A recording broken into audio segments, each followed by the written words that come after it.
Class 10th science का question है, ठीक है। देखो क्या बोला, an object is placed in front of A concave mirror of focal length 20 centimetre, ठीक है। तो एक ऑब्जेक्ट जो वस्तु है वो रखी जाती है किसके, कॉनकेव यानी कि अवतल दर्पण के सामने, कितनी फोकल लेंथ पर, 20 सेंटीमीटर में। तो आपको ये पता चल गया यहाँ पर कि जो फोकल लेंथ है वो है 20 और कॉनकेव यानी कि अवतल है तो माइनस में रहेगी, क्लियर है। तो -20 बोल दोगे। The image formed is 3 times the size of the object, ठीक है। तो मैग्निफिकेशन दे रखा है इसका मतलब, ठीक है। अब मैग्निफिकेशन देखा है m, है ना, 3 दे रखा है ना, 3 times, इसका मतलब 3 दे रखा है। अब यहाँ पर ये क्लियर नहीं है प्लस में है माइनस में है, इमेज का बारे में कुछ नहीं बोला है। Calculate the possible distances of the object from the mirror, ठीक है। तो 3 भी हो सकता है, -3 भी हो सकता है, याद रखिएगा। m 3 कब होगा, -3 कब होगा, माइनस तब होगा जब इन्वर्टेड इमेज बनेगी, यानी कि रियल एंड इन्वर्टेड, है ना। वास्तविक और उल्टी प्रतिबिंब के लिए -3 लेंगे हम m का मान, और 3 कब लेंगे, जब हमारी वर्चुअल और इरेक्ट बनेगी, यानी कि आभासी और सीधी, क्लियर है। तो हम करते हैं चालू। तो पहली सिचुएशन लेते हैं, फर्स्ट सिचुएशन बोला गया एनएस में 2 पॉसिबल, तो 2 पॉसिबल ही है। तो पहली सिचुएशन में हम लेते हैं रियल इमेज के लिए, यानी कि वास्तविक प्रतिबिंब बनेगा जब, है ना। तो जब रियल बनता है तो इन्वर्टेड बनता है, वास्तविक बनता है तो उल्टा बनता है, ठीक है। उल्टे के लिए माइनस रहेगा, क्लियर है। m रहेगा -3, और आप जानते हो m बराबर वो मिरर के लिए क्या होता है, -v/u होता है, तो -v/u रखेंगे, है ना। यहां पर अगर ऐसे कैलकुलेट करेंगे हम तो क्या हो जाएगा भाई, तो ये माइनस से माइनस कैंसिल हो जाएगा, v = 3u आ जाएगा, v = क्या आ जाएगा 3u आएगा। कोई दिक्कत यहां तक, क्लियर है। आगे चले, अब देखो, अब लेगा मिरर फॉर्मूला, ठीक है। इसमें आपको वो ऑब्जेक्ट डिस्टेंस बतानी है अपने, डिस्टेंस ऑफ द ऑब्जेक्ट, इसका मतलब u की वैल्यू निकालनी है अपना। मिरर फॉर्मूला क्या होता है, 1/v + 1/u = 1/f।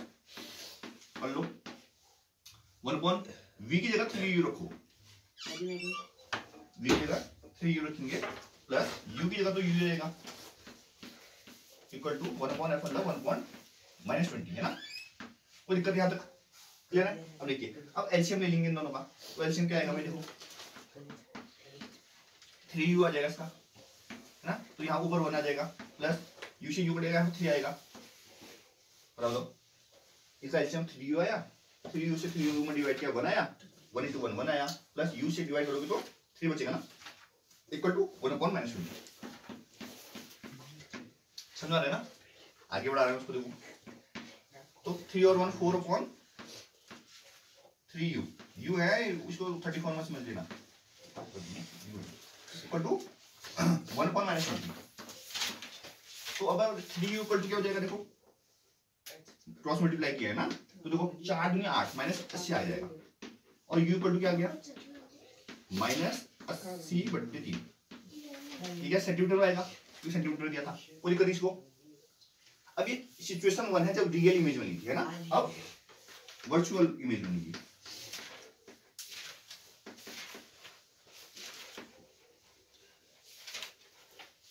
Virtual image के लिए m होगा प्लस में, क्योंकि वर्चुअल और इरेक्ट बनता है, आभासी और सीधा इमेज बनेगा, ठीक है। तो हम क्या करेंगे, यहाँ पे लिखते हैं m इक्वल टू रहेगा हमारा 3, क्योंकि v/u ये रहेगा, मैंने -v/u है ना, -v/u होता है ना इसके लिए, ठीक है। तो u इक्वल टू क्या हो जाएगा, -3v, 1 होगा।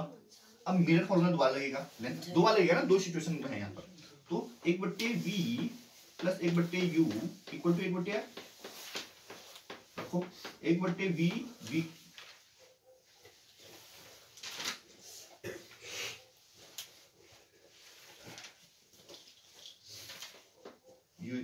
v इक्वल टू u है, सुने देखो v × 1 v होगा, ये 3 × u 3u होगा, ठीक है। तो v की जगह वैल्यू रखेंगे ना, तो -3u plus 1/u equal to क्या होगा, 1/f की जगह -20 था ना, तो ऊपर f1 -20 देते हैं, क्लियर है, समझ आ रहा है ना। ठीक है, आगे चलते हैं, इनको करो सॉल्व, इसको यहाँ पे सॉल्व कर रहा हूँ मैं, जगह कम पड़ेगी ना। देखो लेंगे ना, देखो क्या लेंगे 3u ही ले लो, 3u जब लॉस हो गया क्या आएगा, देखो ऊपर से 3u से 3u कट जाएगा, -1 बचेगा, -1 आएगा ऊपर, प्लस है तो प्लस आएगा, u से डिवाइड करोगे 3 आएगा, 3 × 1 3 आएगा, इक्वल टू -1/-20। कोई दिक्कत नहीं, बताओ क्लियर है, समझ आ रहा है नहीं आ रहा? अब देखिए -1 और +3 2 होता है, आप जानते ही हैं, अपॉन 3u इक्वल टू -20, 1/-20, और इसको क्रॉस मल्टीप्लाई करोगे तो 3u इक्वल टू क्या आ जाएगा, -40, 20 40 हो जाएगा ना, u इक्वल टू क्या आ जाएगा यहाँ पर, -40/3 आ जाएगा सेंटीमीटर। इसलिए ना क्या क्या, 2 possible distances of the object from the mirror क्या हो जाएगा, ये u इक्वल टू 2 वैल्यूज आ गई, -80 आया था एक, तो 80/3 आ रहा था, और -40/3 आया था, सेंटीमीटर में लेंगे ना, ये सेंटीमीटर